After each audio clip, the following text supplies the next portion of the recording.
Yan, una, maghanda ng oval na container, microwavable yan mga madam. Tapos itabi mo lang pansamantala, basta nakasalansan na yan ha. Tapos balatan at hiwain yung saging saba. Pero kung hindi ka masyadong mahilig sa saging saba, o sa saging, kahit anong saging, dalawa lang yung gamitin mo. Choice mo yan. Tapos lagay ka ng harina at saka iodized salt. Kung wala kang iodized salt, pwedeng ano lang, rock salt ang gamitin. Pero kung wala ka talagang asin, huwag ka na maglagay. Optional lang naman yan. Walang kaso dyan. Nakakapagbalanse lang siya ng tamis ang pagkain. Tapos durugin mo, katulad na sa video. Ayan, yung ginamit kong pandurog, hindi mo kailangang ganyan din yung gamitin mo. Oo, choice mo yan. Pwedeng sandok pandurog. Tapos maglagay ka ng, ayan, itlog. Tsaka, Menu Magic Jelly Powder na leche flan ang flavor. Oo, mas maganda kung ganyan may flavor para mas masarap. Tapos haluin mo lang. Yes, puro tayo halo dito. Lahat ng niluluto, may halo. Huwag magreklamo, okay? Ayan, halo lang. Basta haluin mo lang maigi. Ayan, kung mas mahalo mo yan ng durug-durug talaga yung saging, much better. Tapos lagay ka ng condensed milk. At syempre, huwag kakalimutan. Simutin mo yung lata para walang sayang. Sunod niyan, evaporated milk or evaporated creamer. Kahit anong brand, pwede, kahit ano, oo. Tapos sunod, lagay ka ng tubig. Kung gusto mo mas marami yung amount nung ginagawa mo, maglagay kang tubig. Pero kung gusto mo mas creamy, mas puro yung lasa, huwag ka na maglagay ng tubig. Pero pantinda, syempre, maglagay ka na. Pero syempre, sundin mo yung gusto mo. Tapos lutuin mo yan sa loob ng 8 to 10 minutes sa mahinang apoy lang. Huwag mo lulutuin ng sobrang lakas kasi mamumuo agad yan mga madam. Tapos 8 to 10 minutes lang talaga. Huwag mong ilalagpas sa 8 to 10 minutes kasi mabilis ngang mamuo. Yan. Pagka 8 to 10 minutes na, isalin mo agad dyan sa ating container, oval container. Pero kahit anong shape meron ka dyan pwede. Optional lang yung oval. Yan. Tapos isalin mo bawat container, 3/4 cup yan mga madam. Tapos habang hinahalo habang sinasalin, hinahalo mo kasi nga mabilis mamuo. Ayan, katulad nga sa video, yung huling container natin, buo-buo na, hinabol ko na lang. Para hindi maging ganun itsura nung last container nyo, mas bilisan nyo yung pagsalin kasi sa ginawa ko. Ayan, tapos, palamigin, mas maganda ko ilalagay sa rep para mas mabilis lumamig at saka mas magiging smooth. Ayan, tapos lagay ka ng harina, tapos konting tubig lang muna sa kaserola. Haluin mo maigi para malusaw yung ating harina. Oo. Pagka nalusaw na yung harina, ilagay mo na lahat ng tubig. Tandaan, mahinang apoy lang muna, mga madam. Huwag mo nang lalakasan ha, kasi harina pa lang niluluto. Ayan, kapag nalusaw na yung harina, tsaka mo ilagay yung asukal na negro, tapos tsaka mo lakasan yung apoy. Tandaan, makinig, lakasan ng apoy kapag nalusaw na yung harina at nilagay na yung asukal na negro. Ganyan kalakas mga madam. Pero kung gusto mo mas mabilis kang matapos, mas lakasan mo pa, oo. Choice mo yan. Basta lutuin mo lang to hanggang sa lumapot, hanggang sa ma-reach yung lapot na gusto mo. Gusto mo yun? Ganon. Choice mo yan, mga madam. Ayan. Tapos, ihanda mo na ulit yung ating banana custard pudding na nilagay sa rep. Pero kung walang rep, huwag pilitin. Pwedeng chiller lang. Tapos, ilagay mo na yung ating negrong caramelize sa ating banana custard pudding. Yes, oo, yun talaga yun. Kaya itsura niya mga madam, pero kung gusto mo mas malapot pa yung toppings, sige, laputan mo. Mas maganda.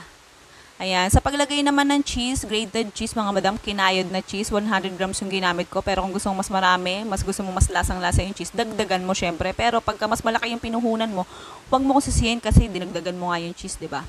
Ayan, tapos yung, ano pa ba? Pagka takip mo niyan mga madam, pagkalagay ng takip, ilagay mo agad ulit sa rep.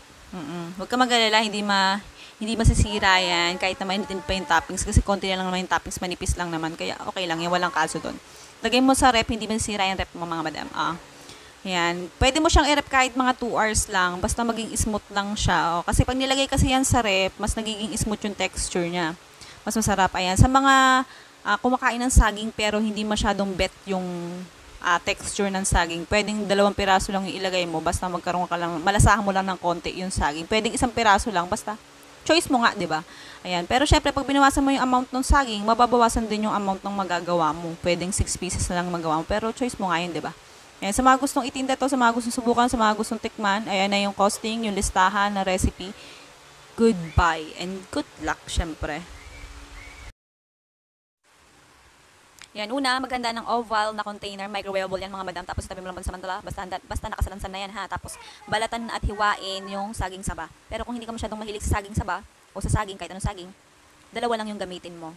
Choice mo yan. Tapos lagay ka ng harina at saka iodized salt. Kung wala kang iodized salt, pwedeng ano lang, rock salt ang gamitin. Pero kung wala ka talagang asin, huwag ka na maglagay. Optional lang naman yan. Walang kaso dyan. Nakakapagbalanse lang siya ng tamis ang pagkain. Tapos durugin mo, katulad na sa video. Ayan, yung ginamit kong pandurog, hindi mo kailangang ganyan din yung gamitin mo. Oo, choice mo yan. Pwedeng sandok pandurog. Tapos maglagay ka ng, ayan, itlog. Tsaka, Menu Magic Jelly Powder na leche flan ang flavor. Oo, mas maganda kung ganyan may flavor para mas masarap. Tapos haluin mo lang. Yes, puro tayo halo dito. Lahat ng niluluto, may halo. Huwag magreklamo, okay? Ayan, halo lang. Basta haluin mo lang maigi.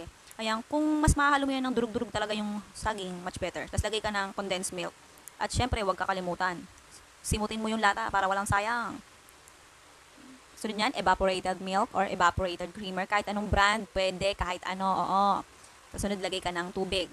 Kung gusto mo mas marami yung amount ng ginagawa mo, maglagay kang tubig. Pero kung gusto mo mas creamy, mas puro yung lasa, huwag ka na maglagay ng tubig. Pero pantinda, syempre, maglagay ka na.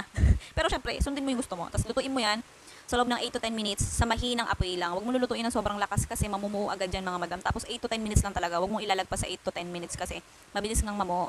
Yan. Pagka 8 to 10 minutes na, isalin mo agad dyan sa ating container, oval container. Pero kahit anong shape meron ka dyan pwede. Optional lang yung oval. Yan. Tapos isalin mo bawat container, 3/4 cup yan mga madam. Tapos habang hinahalo habang sinasalin, hinahalo mo kasi mabilis mamuo. Ayan, katulad nga sa video, yung huling container natin, buo-buo na, hinabol ko na lang. Para hindi maging ganun itsura nung last container nyo, mas bilisan nyo yung pagsalin kasi sa ginawa ko. Oh. Then, tapos, palamigin, mas maganda ko ilalagay sa ref para mas mabilis lumamig at saka mas magiging smooth.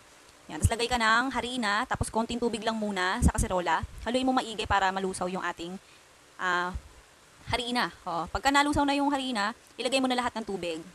Tandaan, mahinang apoy lang muna mga madam. Huwag mo nang lalakasan ha kasi harina pa lang niluluto. Ayan, kapag nalusaw na yung harina, tsaka mo ilagay yung asukal na negro, tapos tsaka mo lakasan yung apoy. Tandaan, makinig, lakasan ng apoy kapag nalusaw na yung harina at nilagay na yung asukal na negro. Ganyan kalakas mga madam. Pero kung gusto mo mas mabilis kang matapos, mas lakasan mo pa. Oo. Choice mo yan. Basta lutuin mo lang to hanggang sa lumapot, hanggang sa ma-reach yung lapot na gusto mo. Gusto mo yun? Ganun. Choice mo yan mga madam. Ayan. Tapos, ihanda mo na ulit yung ating banana custard pudding na nilagay sa rep. Pero kung walang rep, huwag pilitin. Pwedeng chiller lang. Tapos, ilagay mo na yung ating negrong caramelize sa ating banana custard pudding. Yes, oo, yun talaga yun. Kaya itsura niya mga madam, pero kung gusto mo mas malapot pa yung toppings, sige, laputan mo. Mas maganda. Ayan, sa paglagay naman ng cheese, grated cheese mga madam, kinayod na cheese, 100 grams yung ginamit ko. Pero kung gusto mo mas marami, mas gusto mo mas lasang-lasa yung cheese, dagdagan mo syempre. Pero pagka mas malaki yung pinuhunan mo, huwag mo sisihin kasi dinagdagan mo nga yung cheese, di ba? Ayan, tapos yung, ano pa ba? Pagka takip mo niyan mga madam, pagkalagay ng takip, ilagay mo agad ulit sa rep. Huwag ka mag-alala, hindi masisira yan kahit naman din pa yung toppings kasi konti lang naman yung toppings, manipis lang naman. Kaya okay lang, yung walang kaso doon. Lagay mo sa rep, hindi masisira yung rep mo mga madam. Ayan. Pwede mo siyang i-rep kahit mga 2 hours lang. Basta maging smooth lang siya. Kasi pag nilagay kasi yan sa rep, mas nagiging smooth yung texture niya. Mas masarap. Ayan. Sa mga kumakain ng saging pero hindi masyadong bet yung texture ng saging, pwedeng 2 piraso lang ilagay mo. Basta magkaroon ka lang, malasahan mo lang ng konti yung saging. Pwedeng 1 piraso lang. Basta choice mo nga, di ba? Ayan. Pero syempre, pag binawasan mo yung amount ng saging, mababawasan din yung amount ng magagawa mo. Pwedeng 6 pieces na lang magawa mo. Pero choice mo nga yun, di ba? Ayan. Sa mga gustong itinda to, sa mga gustong subukan, sa mga gustong tikman, ayan na yung costing, yung listahan, na recipe. Goodbye and good luck, syempre.